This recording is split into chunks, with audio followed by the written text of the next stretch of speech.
Rebecca, Eva, bonjour. Bonjour. Bonjour. Alors vous gérez avec Franz Weiss Comgest Growth Greater Europe Opportunities un fonds un peu différent dans la gamme de Comgest, mais un fonds qui vaut le détour au vu de ses performances. Alors avant que nous revenions sur celle-ci, rapide rappel des caractéristiques de votre fonds. C'est un fonds action européenne. Il investit en dehors de la zone euro, on est bien d'accord. Dans la périphérie de la zone euro également. Vous investissez dans tout type de capi? Oui, multicapitalisation. Et c'est un fonds très concentré? Oui, très concentré. On a des quarantaines de titres. Quarantaine de titres. Et ça, c'est aussi une marque de fabrique de Comgest. On va y revenir. L'encours est de combien aujourd'hui, Eva? De 250 millions d'euros. Bon, alors on a les caractéristiques du fonds. Très bien. Les performances à présent, j'ai dit qu'elles étaient excellentes. Eh bien, depuis son lancement en août 2009, Comgest Growth Greater Europe Opportunities a engrangé quelques 220% de gains, ce qui signifie que votre fonds a produit une performance annualisée de 16%. Alors 16% en moyenne par an, c'est tout bonnement remarquable. Sur 5 ans, vous faites encore mieux, c'est du 18,73% annualisé pour 136% de gains cumulés. Je précise que toutes ces performances sont arrêtées au 29 mai de cette année. Alors naturellement, on veut comprendre comment vous parvenez à un tel niveau d'excellence.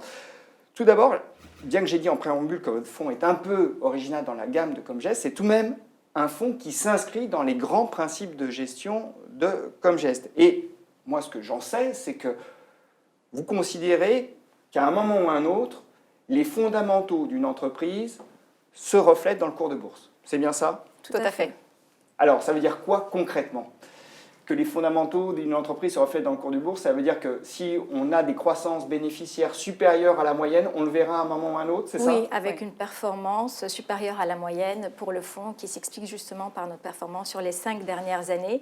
Le fonds a délivré la croissance bénéficiaire sous-jacente des titres du portefeuille qui était autour de 18%, alors que le marché a été plutôt en stagnation sur la période avec des révisions à la baisse sur les 5 dernières années. Donc ça veut dire que vous allez chercher des valeurs de très grande qualité? Tout à fait.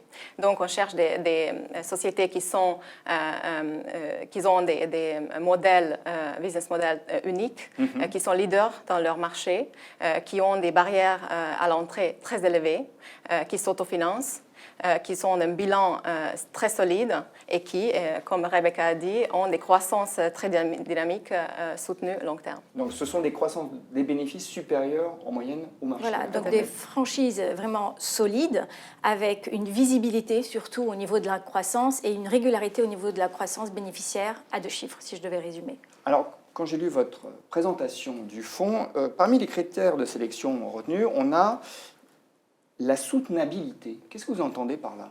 C'est la durabilité de la croissance. C'est-à-dire que nos sociétés sont capables de générer cette croissance bénéficiaire à 2 chiffres parce que leur business model repose justement sur des tendances structurelles qui vont porter la croissance et elles ne dépendent pas vraiment de la macroéconomie. Voilà, elles nous offrent de la visibilité, ce que le marché aujourd'hui ne nous offre pas. Donc on est vraiment sur des sociétés de très haute qualité. De très haute qualité. Avec beaucoup de visibilité. Tout à fait. Et avec des croissances, des bénéfices et de l'activité très visibles. Oui, ça. Et à 2 chiffres. Et à 2 chiffres. Ça, c'est important de le préciser. Chez Comgest, vous dites aussi souvent que vous investissez comme une holding, c'est-à-dire comme une société de portefeuille. Ça signifie quoi concrètement? On investit pour le long terme. Donc, la période de holding, c'est à 3 à 5 ans. On choisit des sociétés selon des critères très stricts et on analyse des sociétés de fondamentaux et justement qui nous permet d'avoir une visibilité sur la croissance et nous pouvons le retenir dans le portefeuille 3-5 ans. 3-5 ans. C'est la durée moyenne de détention dans le portefeuille, 3-5 ans? Oui. Alors, tout ce qu'on vient de décrire constitue la marque de fabrique de Comgest, mais je l'ai dit en préambule, vous êtes un peu originaux dans la gamme, tout en adhérant au principe de la maison. Alors, où se situe la différence, Rebecca? Alors, elle se situe au niveau de plusieurs points. Déjà, par rapport à la gamme traditionnelle des fonds Comgest, nous investissons à un stade plus précoce du développement d'une société ou dans une société qui a un historique de performance plus court sur les marchés, typiquement après une introduction en bourse, comme c'est le cas de la pépite française Criteo, spécialiste du reciblage publicitaire. Nos investissements aussi dans des sociétés qui sont un petit peu plus exposées au cycle, mais qui continuent d'avoir vraiment une bonne visibilité sur l'ensemble du cycle et qui arrivent à maintenir une bonne rentabilité, même en période de crise comme en 2009. C'est le cas par exemple de Sika, spécialiste des produits chimiques destinés au secteur de la construction et de l'automobile, qui a vu son chiffre d'affaires reculer légèrement en 2009, mais qui a réussi à maintenir une bonne rentabilité grâce à un fort pouvoir de fixation des prix. Alors, on voit apparaître à l'écran un exemple justement de cet investissement beaucoup plus en amont par rapport aux autres fonds Comgest. Alors là, on a une comparaison de l'investissement entre Comgest Growth Greater Europe Opportunities et Comgest Growth Europe dans un titre qui est Christian Hansen. C'est un titre danois. C'est une société qui fait quoi exactement, Christian Hansen? Christian Hansen, c'est une société danoise, comme vous dites. Il fabrique des cultures et les enzymes pour les industries agroalimentaires. Cette société, comme vous dites, a été investie premièrement par Comgest Growth Greater Europe Opportunities. Oui, bien plus en amont, hein, parce qu'on est 2 ans en avance par rapport à Comgest Growth Europe. Excusez-moi, je me mélange un peu dans les noms, parce que les noms sont longs chez vous. Oui. Ça, c'est aussi une marque de fabrique de la maison. Tout à fait. Alors, je vous laisse continuer. Oui, donc Christian Hansen, c'est une société qui a fait l'IPO en 2010. On l'a vu après l'IPO. Normalement, chez Comgest, on cherche un track record avec le marché un peu plus long, avec le fonds Comgest Growth Europe. Mais tous les critères de qualité qu'on recherche dans une société étaient là. Pour Christian Hansen, les croissances, la qualité, la croissance structurelle du marché. Et donc, nous, avec ce fonds, on a dit que même si on n'a pas le track record avec le marché, on va investir parce qu'on a tous les critères de qualité. Alors justement, quand on investit autant en amont, hein, parce que là, c'était 2 ans avant que le flagship, le navire amiral, y investisse, est-ce qu'on ne prend pas plus de risques? Si, un peu plus de risques, certainement, mais ça nous permet aussi de bénéficier d'une trajectoire de croissance plus dynamique, puisqu'on s'attend à une croissance de plus de 18% sur les 5 prochaines années, donc en ligne avec ce qu'on a pu délivrer sur les 5 dernières. Mais tout autant, la volatilité du fonds reste quand même de 10% inférieure à celle de notre indice de référence. Parce que vous appliquez encore des critères stricts. Parce qu'on est exigeant, voilà, au niveau de la qualité des titres qu'on a dans le portefeuille. Alors, je reviens sur cette notion de risque tout de même, parce que vous arrivez à la contenir, puisque la volatilité est a priori réduite sur les dernières années par rapport à celle de l'indice. Oui. Mais comment faites-vous pour limiter ce risque, malgré tout, dans la sélection? Déjà, on a une quarantaine de titres, donc on élargit un peu le nombre de titres qu'on détient, mais également la connaissance des sociétés, c'est fondamental. Parce que le plus gros risque, c'est que les croissances des bénéfices ne soient pas atteintes qu'on envisage ou que la société envisage long terme.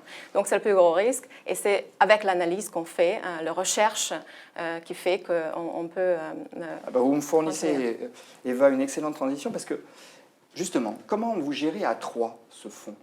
Et en quoi d'ailleurs le fait de le gérer à 3 avec Franz Weiss apporte quelque chose à la performance? C'est vrai qu'on le gère à 3, mais toute l'équipe européenne, donc on est au nombre de 8, est mise à contribution justement au niveau de la recherche. On est tous généralistes, et ce qui nous permet justement d'avoir un échange plus constructif et de pouvoir se challenger pour justement être encore plus exigeant et justement limiter ce risque. Combien de temps vous passez sur un dossier avant de le mettre en portefeuille? Ça dépend. Il y a des sociétés qu'on n'a pas de conviction tout de suite, donc on recherche. Ça dépend des sociétés, aussi de l'industrie. Il y a des industries beaucoup plus techniques, comme la pharma. Mais parfois, ça peut prendre plusieurs années. Exactement. Plusieurs années oui, voilà. pour se décider. En quoi? Mais alors, vous me dites que c'est une équipe, donc vous êtes des généralistes, mais... Très bien, donc on a une couverture assez vaste. Tout à fait. En plus, vous êtes tous des analystes de formation, vous êtes des analystes gérants, je n'ai pas précisé.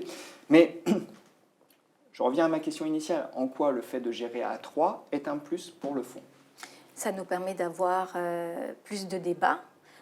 Comme on connaît tous la plupart de nos valeurs, ça nous permet aussi de nous challenger, et ça c'est important justement. Et ce qui permet aussi de ne pas avoir de biais et d'affectif, si je puis dire, dans la gestion du portefeuille quant à certains titres que nous analysons.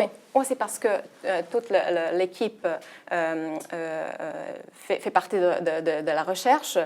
Tous les gérants et analystes suivent des valeurs en commun. Donc, on sait très bien se challenger, discuter, etc. Donc, c'est très important d'avoir plusieurs points de vue. Et ça limite le biais affectif, puisque Exactement. justement, ce sont des titres qu'on détient 3 à 5 ans. Voilà. Oui, il faut éviter l'affectif. Il faut éviter Tout à fait affectif. J'en reviens un peu à la composition du portefeuille actuellement. Je note des biais sectoriels assez forts. Vous êtes très très présent dans les technologies de l'information, dans la santé. Est-ce que ce sont des biais structurels? Oui, en fait, ce sont des industries qui croissent structurellement. Le vieillissement des populations, pour la santé, il y a plus en plus de biopharmaceutiques qui sont produits sur le marché. C'est une croissance structurelle. Également pour les technologies. Il y a la tendance de digitalisation. On voit dans beaucoup de secteurs, on a des sociétés qui bénéficient de ça, comme Wirecard, le processeur de paiement en ligne allemand, qui est leader en Europe. Il y a beaucoup plus de commerce en ligne. Jour en jour. Des jeunes ont beaucoup de Wirecard, c'est une de vos principales positions. C'est la principale position. La principale position. Vous avez 7% du portefeuille, c'est bien ça? Tout à fait. Et donc, le croissance structurelle de ce marché, par exemple, c'est 16 à 17% dans les géographies de Wirecard. Donc, c'est une croissance extraordinairement dynamique et soutenue. Quand on achète votre fonds, on aura forcément, parce que ces marchés sont dynamiques et sont des marchés de croissance, on aura des technologies de l'information et de la santé bien représentées. Oui, tout à fait. Même si c'est des secteurs quand même qui restent très variés. Oui. Donc, ce n'est pas du software. Oui, il y a une diversité voilà, dans le numérique, on a du Wirecard qui sont sur les paiements en ligne. On a Just Eat, la société propriétaire d'Aloresso avec les commandes de repas en ligne. On a Rightmove, le portail immobilier leader au Royaume-Uni. Donc, voilà, c'est quand même des business models très différents. Je reste tout de même sur la ventilation sectorielle de votre portefeuille parce que j'ai parlé des surpondérations manifestes, mais on a des sous-pondérations éclatante, si j'ose dire, criante, parce que vous n'avez pas d'énergie, vous n'avez pas de télécommunications, vous n'avez pas de utilities et vous n'avez pas d'immobilier. Là encore, c'est structurel? C'est surtout très typique de la gamme des produits comme Gest, puisqu'on évite les sociétés cycliques, puisque justement, elles n'offrent pas cette visibilité. Et c'est vrai qu'on n'a pas de financière non plus. Donc, ça pourrait vous pénaliser si d'aventure le marché accordait ses faveurs à ce type de titre? Ça pourrait à court terme, mais ce qu'on a vu depuis le lancement de ce fonds, que même s'il y avait de grandes hausses du marché, la fonds a suivi et même des périodes, il a surperformé. Et donc, c'est aussi une différence de celle de Comgest Growth Europe, parce que comme Comgest Growth Europe est assez défensif, justement, n'étant pas sur les secteurs cycliques, ce fonds se différencie avec les performances, même quand le marché reprend marché en hausse, le fonds suit bien. Passons à la ventilation géographique maintenant. Là encore, on voit des tendances émerger.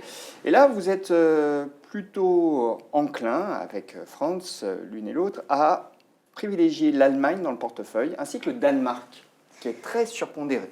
En réalité, comme pour tous les fonds comme Gest, on a vraiment une approche fondamentale de stock picking, donc décorrélée de la composition des indices. Et vous ne faites pas du tout d'allocation. Et donc, du coup, notre allocation géographique est vraiment une résultante de notre construction de portefeuille. D'accord. Voilà. Donc, mais c'est tout de même au Danemark aujourd'hui que vous trouvez les sociétés les plus intéressantes, ainsi qu'en Allemagne? On trouve des belles sociétés avec biopharma, beaucoup de qualité, en biopharma, oui. C'est de la biopharma plutôt là. Vraiment, oui. Vous aviez mentionné tout à l'heure Wirecard, c'est 7% des portefeuilles, je l'ai dit. Est-ce que ce n'est pas trop sur un titre? Alors, je sais que vous aimez bien les portefeuilles concentrés, mais tout de même. Non. En fait, avec ce fonds, on diversifie également le risque avec les pondérations. Plutôt pour les premières lignes de portefeuille autour de 5. Wirecard était une opportunité extraordinaire en 2016 où on a renforcé la position et la pondération de 7% fait de performance exceptionnelle de cette année de Wirecard de 43%. C'est important, ça, d'avoir un portefeuille concentré pour générer de la perte? C'est un portefeuille de conviction. Au final, les 10 premières lignes de notre portefeuille représentent plus de 50% du portefeuille. Et justement, nos plus grosses pondérations sont aussi nos meilleurs contributeurs à la performance. Donc la concentration, c'est un gage de performance, mais est-ce que c'est un risque supplémentaire? Est-ce qu'il faut le voir comme ça ou pas? Non, je ne pense pas, parce que justement, ce qui fait le risque, comme j'ai déjà dit, c'est que la société ne fait pas ses bénéfices. Et nous, justement, avec l'analyse fondamentale, on est très proche des sociétés. On essaie de contenir le risque. Le contact fréquent, et au final, parfois, certaines de ces positions s'autopondèrent justement parce qu'elles ont des performances extraordinaires sur le marché. Donc, ça peut monter tout seul. Vous dites que vous avez un biais croissance. Enfin, c'est plus qu'un biais, c'est dans votre ADN, c'est la croissance. Mais comment on fait pour acheter au bon prix de la croissance? C'est-à-dire pas trop cher. Nous pensons que le marché parfois sous-estime la durabilité de la croissance et l'effet du compounding. Et du coup, regarder juste les multiples de PER c'est parfois trompeur. Ce qu'on regarde essentiellement, c'est le ratio PEG, c'est-à-dire le PER ramené à la croissance des bénéfices sur 5 ans. Et c'est ce qui nous donne justement cette assurance qu'on investit à un bon prix quand on le fait. Comment vous décidez de couper une position? À quel moment vous décidez de couper? Est-ce que ça arrive fréquemment déjà? J'imagine que non, puisque aujourd'hui, les performances sont là, donc vous n'êtes pas trop trompé, mais on sait bien que la gestion est un métier difficile et que malheureusement des entreprises peuvent décevoir. Quels sont les moments les critères que vous retenez pour finalement couper une position, et au bout de combien de temps vous prenez la décision, puisque vous êtes des investisseurs de long terme? Si la société déçoit et il y a un changement structurel de la croissance sur le marché où il y a une commodisation de produits, ça, bien sûr que c'est un changement où la société ne peut pas tenir sa croissance prévue. Ça, c'est une déception. Oui, bien sûr, on vendrait la position. Également, si on considère que l'action est trop chère, on pourrait couper la position, éventuellement vendre.